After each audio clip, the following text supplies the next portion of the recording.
इस वक्त हमारे साथ कंपनी के सीईओ अभिषेक कपूर शो में जुड़ रहे हैं। मिस्टर कपूर, गुड आफ्टरनून, बहुत बहुत धन्यवाद, स्वागत है आपका। पहले आपसे मैं जानना चाहूँगी किस तरीके की ओवरऑल डिमांड है इस वक्त ऑन ग्राउंड। अगर हम बात करें ग्रोथ गाइडेंस किस तरह से देंगे of the coming quarters, demand के पॉइंट ऑफ व्यू से इस वक्त क्या हम कह सकते हैं ये बहुत बेहतरीन समय है for the company? Good afternoon Swati and thank you show पे बुलाने के लिए।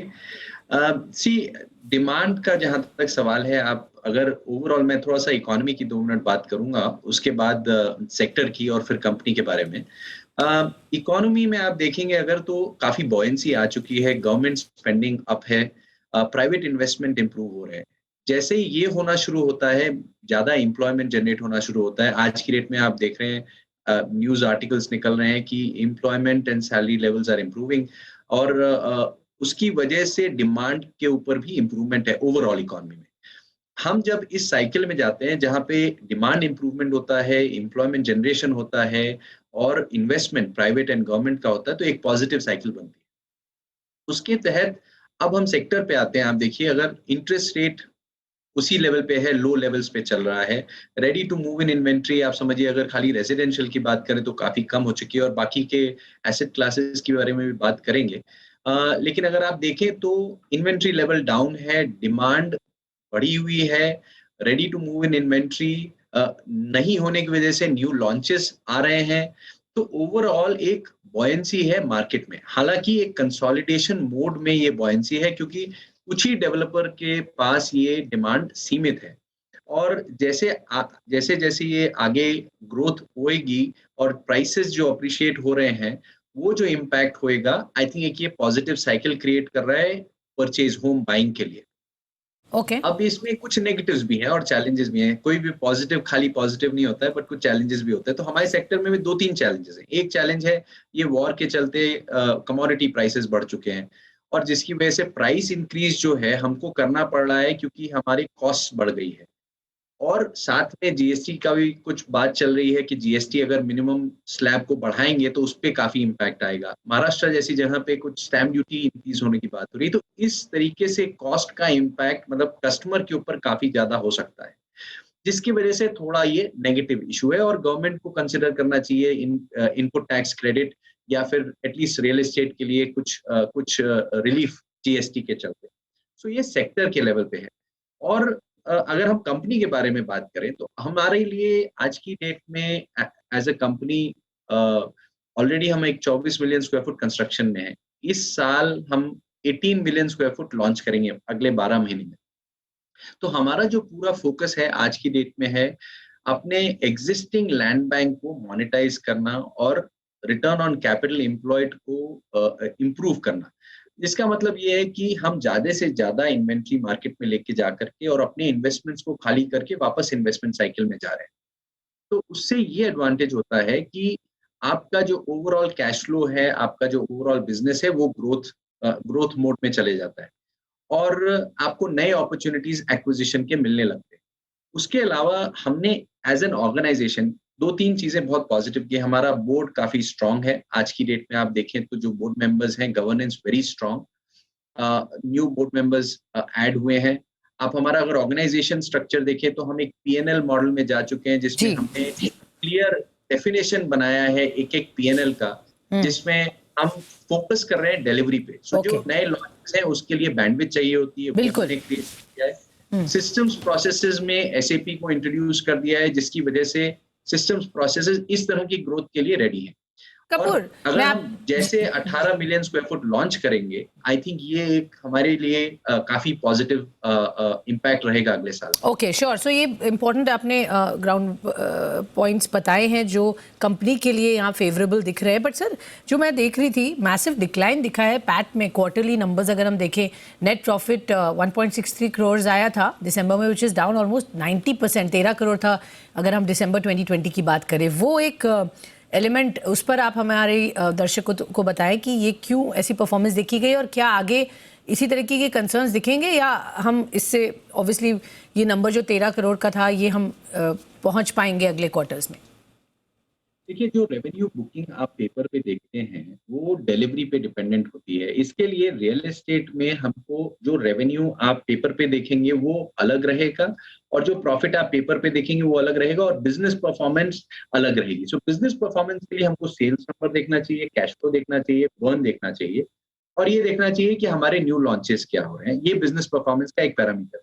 ये रिफ्लेक्ट कब होता है अपने पीएनएल और बैलेंस शीट में तब रिफ्लेक्ट होता है जब मैं डिलीवरी करता हूँ। लास्ट 2 इयर्स के चलते जो कोविड की वजह से डिले हुए हैं डिलीवरी में, उसकी वजह से और जो सीक्वेंस ऑफ लॉन्च और डिलीवरी होता है, उस पे इम्पैक्ट होता है। तो एक एक रीज़न ये है कि हमारी इतनी डिलीवरी लास्ट क्वार्टर में नहीं हुई जिसके लिए आपको नंबर इस तरह का दिख रहा है। दूसरा, न्यू लॉन्च का जितना खर्चा है, मार्केटिंग, सेल्स एटसेट्रा, वो सारा खर्चा मैं कॉस्ट में आज बुक कर रहा हूँ। हुए हैं सर। ऑफ कोर्स आपने बताया कि करंट स्टेटस जो बुकिंग्स का है, मैं उस पर थोड़ा आपका फोकस जानना चाहूँगी क्योंकि लेटेस्ट प्रोजेक्ट जो आपने कोची में लॉन्च किया उसका क्या रिस्पांस मिल रहा है। आपने कहा प्राइसेस आपको बढ़ाने पड़ रहे हैं बिकॉज इनपुट कॉस्ट बढ़ी है, तो उसकी वजह से क्या डिमांड पर कुछ असर पड़ रहा है? और कोची के प्रोजेक्ट से अगर मैं जानना चाहूँ, क्या एक्सपेक्टेड रेवेन्यू है फ्रॉम दैट और कब तक वो रिफ्लेक्ट होने लगेगा आपकी बुक्स में?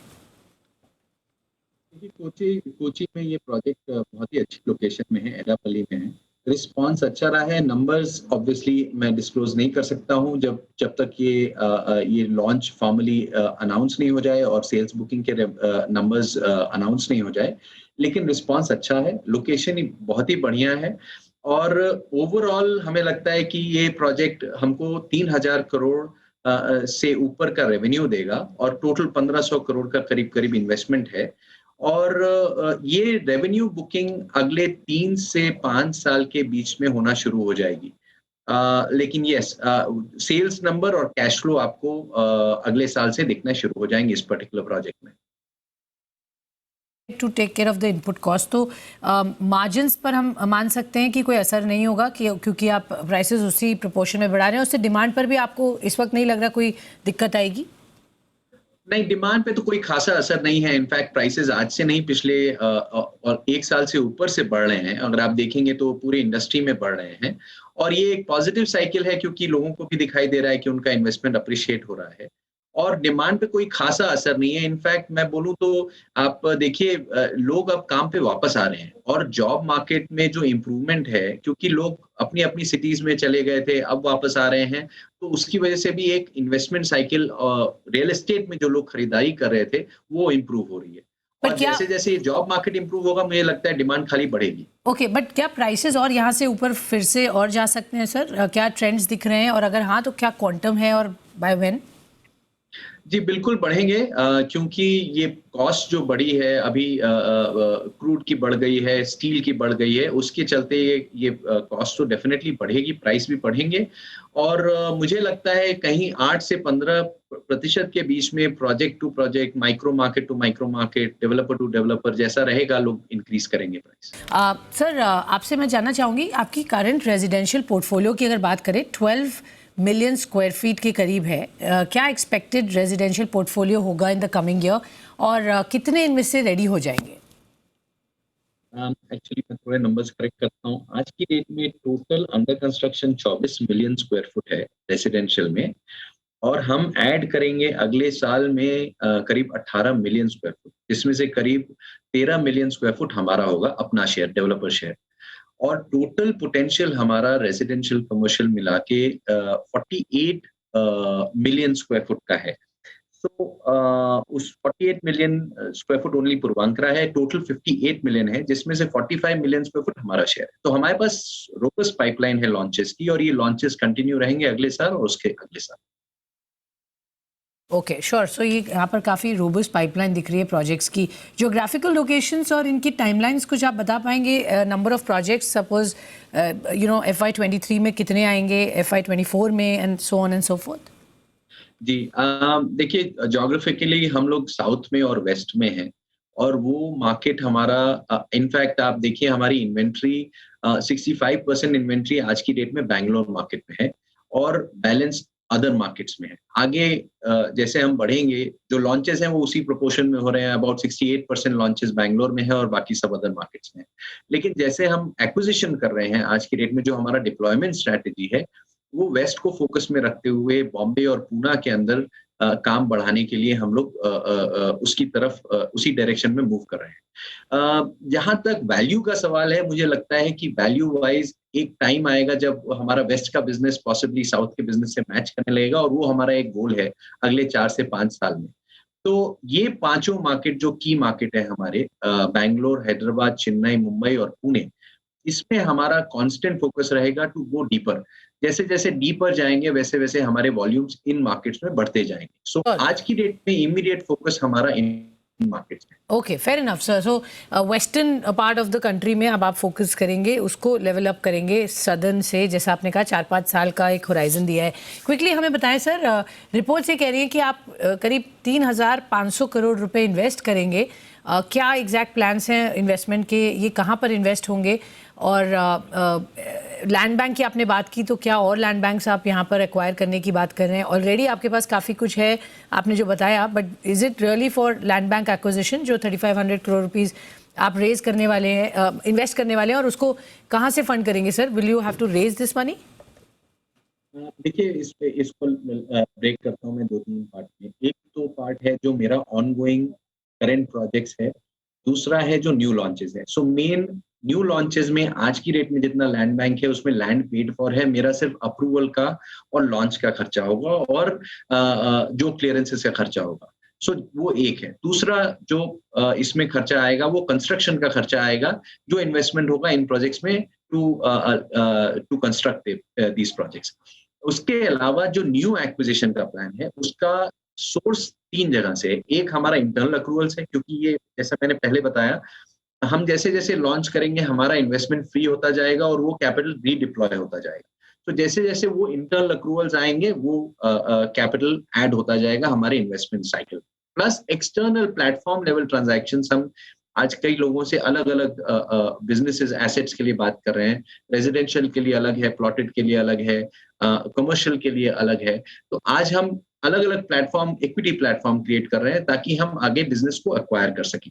हमारा acquisition strategy land bank create करना नहीं है, हमारा एक्विजिशन स्ट्रैटेजी है वॉल्यूम इंक्रीज़ करना, वैल्यू इंक्रीज़ करना, which is share holder value increase करना। उसके लिए हम लैंड कितनी जल्दी मार्केट में ले जा सकते हैं वो इम्पोर्टेंट है। तो आज जैसे मैंने पहले बोला, इन्वेस्टमेंट जितना हमने किया है उसको अनलॉक करना है अगला 1 साल से 2 साल, लेकिन उसी समय में हम एक्विजिशन भी करेंगे, क्योंकि अगर हमने सब कुछ लॉन्च कर दिया जी, है जी। तो फिर आगे हमको नए लॉन्चेस के लिए 3 साल बाद क्या होगा। सो उसके लिए जो इस साल में एक्विजिशन होगा वो वही 2 साल बाद लॉन्चेस होंगे। Okay, fair enough sir. एक थॉट थ्रू स्ट्रैटेजी है आगे आपके पाइपलाइन प्रोजेक्ट्स के बारे में, और जो एक्विजिशन की आपने बात की। बहुत बहुत धन्यवाद हमसे जुड़ने के लिए और हमें एक क्लियर व्यू देने के लिए कंपनी के आगे का रोड मैप। तो ये थे CEO ऑफ पूर्वांकरा अभिषेक कपूर साहब हमारे साथ बातचीत करते हुए।